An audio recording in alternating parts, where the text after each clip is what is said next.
1948 rings a bell? Oh yes, of course. It was in the last century, Grandma and Grandpa's generation. Legend has it that there were still dinosaurs hiding in caves up in the mountains. But that is something we're really not sure of at all.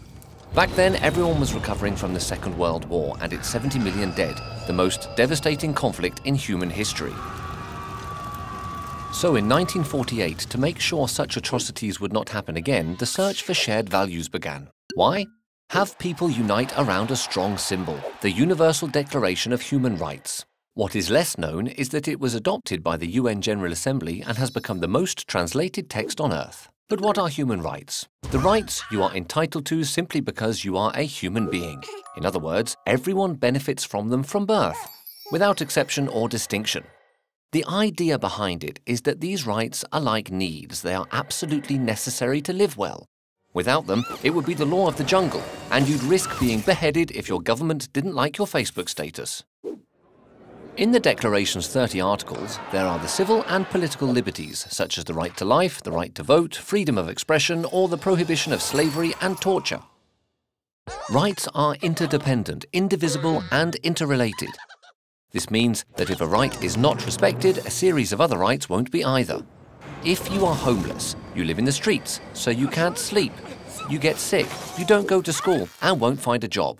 Violation of the right to adequate housing triggers the violation of the right to rest, the right to education, the right to work, etc. These are economic, social, and cultural rights.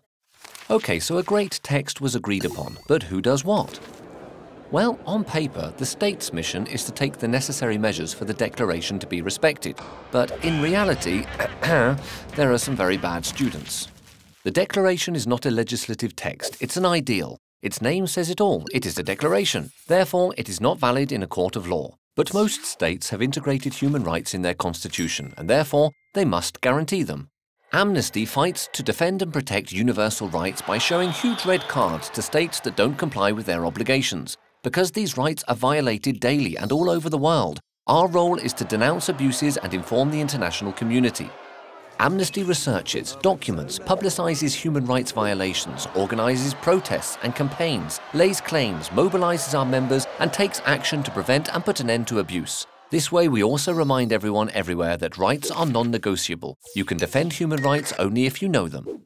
Collective conscience means that each and every person is responsible for everybody else's well-being. If you want to get involved, you can join online actions, or on the streets, sign petitions, or write letters to save lives. Check amnesty.org.